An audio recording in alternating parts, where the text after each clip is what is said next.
ក្រមោអ្នកណានៅមាត់បងអួយចោលលួញឬមួយជាអ្វីរៀងដូចជាស្រី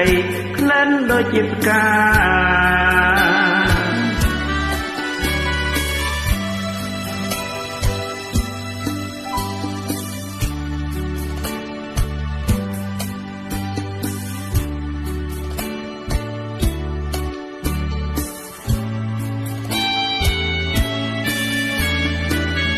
មែនហើយចៅបងគឺចៅលួចចិនលួចស្នេហ៍អូនមួយជីវិតសូមតែអាណិនសូមតែមេត្តា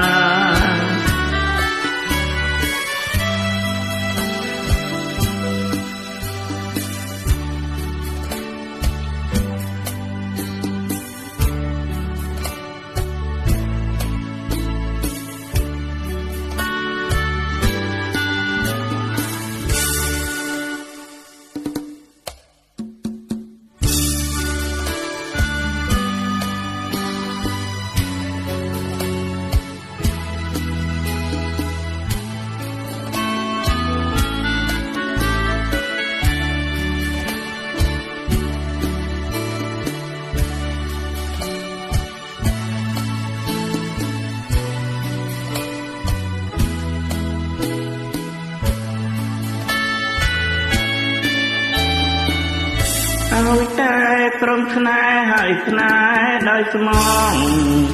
ទ្រង់បង5ហាត់មើលចុងបងពិតជាព្រមសណ្ដងភរិយាបងជួយអូនលុះចប់ការងារ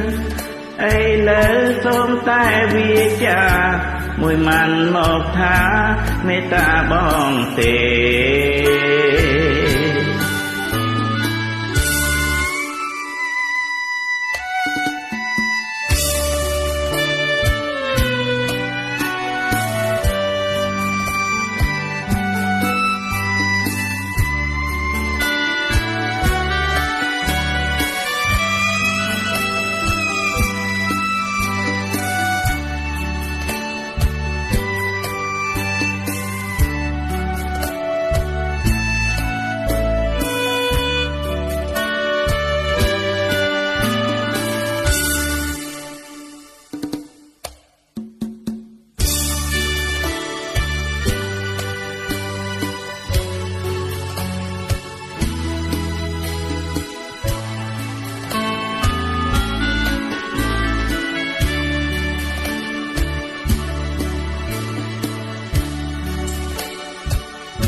ឲ្យតែក្រុមស្នេហ៍ហើយស្នេហ៍ដោយស្មង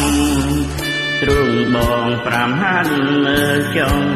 បងពិតជាព្រមសណ្ដងភរិយាបងជួយអូនលុះចប់ការងារឥឡូវសូមតែវាចាមួយម៉ាន់មកថាមេត្តាបងទេ